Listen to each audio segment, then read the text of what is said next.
मैं गरिमा अग्रवाल आप सभी का वंदन करती हूँ, अभिनंदन करती हूँ।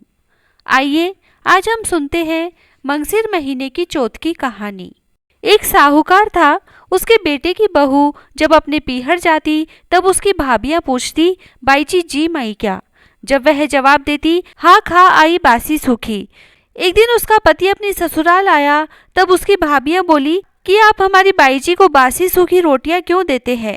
यह बात आपके घराने के लिए अच्छी नहीं है। साहूकार का लड़का शर्मा गया, घर आया तो अब अपने खाने की थाली तो उसे देता और उसकी लेकर आप खाता। थोड़े दिन बाद फिर मायके गई तो भाभीियों ने पूछा, क्यों बाईजी अब तो अच्छी तरह भोजन मिलता है? पर उसने वैसा ही जवाब दिया।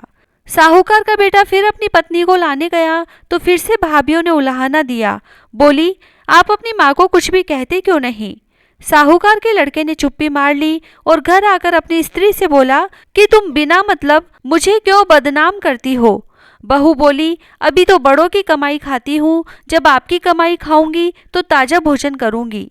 साहूकार का बेटा समझ गया और अच्छा मुहूर्त दिखाकर कमाने के लिए चला गया। कई वर्ष बीत गए। एक दिन उसकी बहू पड़ोस में आग लेने गई। तब पड़ोसन बोली, इस समय कौन आग देगा, हम तो कहानी सुन रही हैं। उसने कहा, किसकी कहानी सुनती हो और इससे क्या होता है?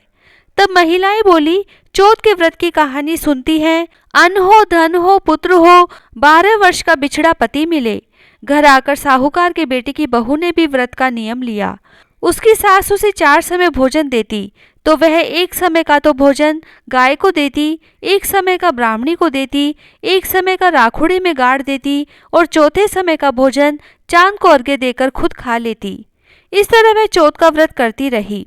दिनों से महीने निकले, महीनों से साल निकले। एक रोज चौथ विनायक आपस में बतलाए कि अब इसके पति को बुलाना चाहिए। ऐसा विचार कर साहूकार के बेटे को सपने में चौथ माता ने आकर कहा, तुझे घर गए इतने दिन हो गए, अब तू अपने घर जा, तेरी स्त्री तुझे बहुत याद करती है। वह बोला, जाऊं कैसे? मैंने तो अपना कारोबार इतना फैला रखा है कि जल्द सुलटना मुश्किल है। चौथ माता ने कहा, कल सारा काम सुलट जाएगा। सुबह वह उठा और नहा धोकर बैठ गया तो देने वाले दे गए और लेने वाले ले गए। ऐसे उसका सारा काम सुलट गया। तब उसने घर जाने की तैयारी की और चल पड़ा।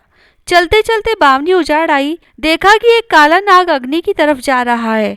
साहूकार के बेटे ने उसे छिचकार दिया। सर्प को बड़ा क्रोध आया। उसने कहा, पापी हत्यारे, तूने मुझे छिचकार कर क्या किया?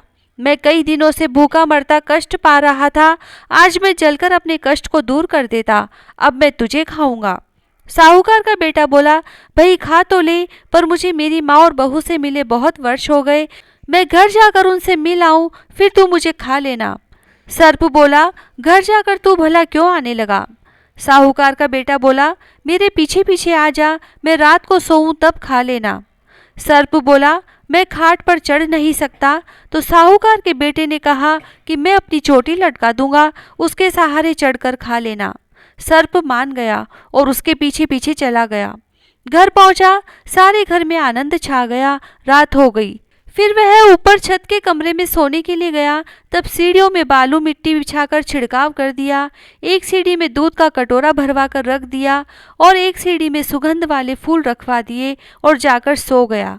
तब सर्प फुकार मारता आया, सीढ़ियों पर चढ़ने लगा तो ठंडी ठंडी रेत में लोटपोट होकर जी खुश हो गया। ऊपर चढ़ा तो दूध का कटोरा भरा देखा। केसर कस्तूरी गिरा हुआ दूध पीकर मस्त हो गया। आगे चलकर फूलों की सुगंध में मस्त हो गया। हर बार उसने सोचा कि ऐसे आदमी को खाना तो नहीं चाहिए, पर खाऊंगा ही। चौथ विनायक आपस में बतलाए कि काल तो पास आ गया, इतने वर्ष तुम्हारे व्रत किए, तब इसका पति मिला और उसका भी सुख जा रहा है। विनायक जी ने तलवार से उसके कई टुकड़े कर दिए, पर सांप की पूंछ में जी बाकी रह गया और वह उछलकर उसकी जूती में जा गिरी। तब चींटियां आपस में बतलाई कि साहूकार की बहू अपने को रोज दलिया आटा डालती है और उसका बदला न चुकाया तो फिर अपने वंश का पालन कौन करेगा। ऐसा ही विचार करके वह उसकी पूंछ से चिपट गई और रात रात में उसका सारा जहर चूस लिया।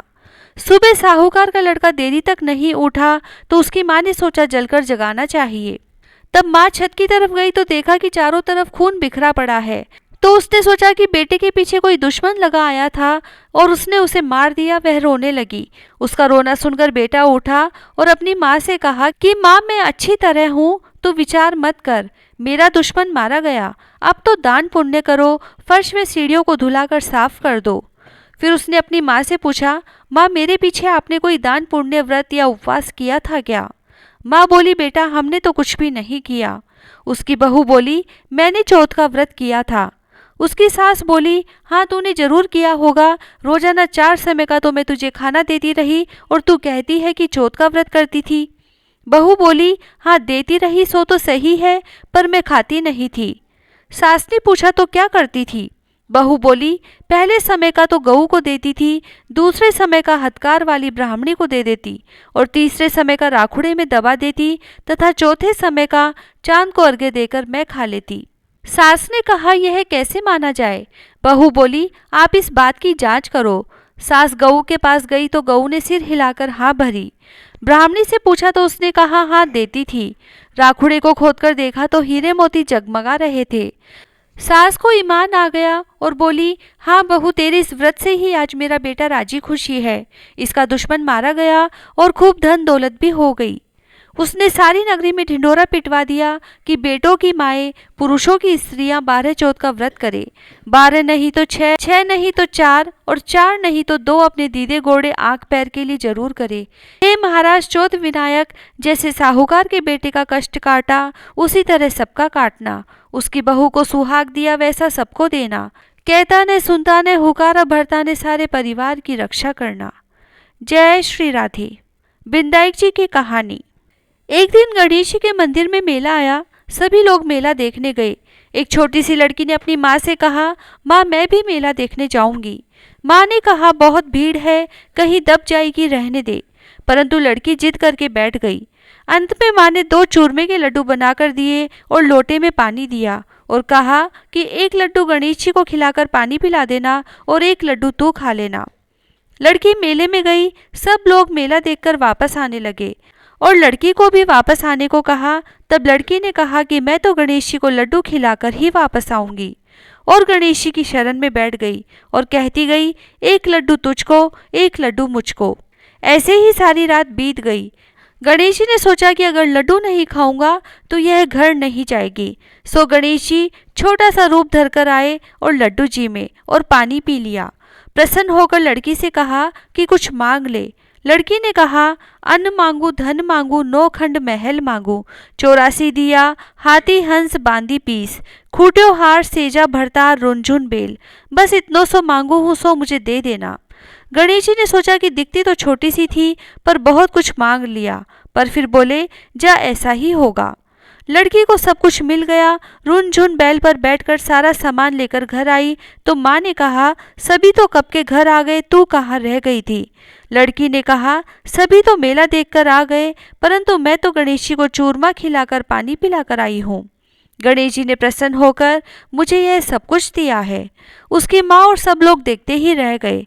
हे गणेश जी महाराज, जैसा उस लड़की को दिया वैसा सबको ही को देना।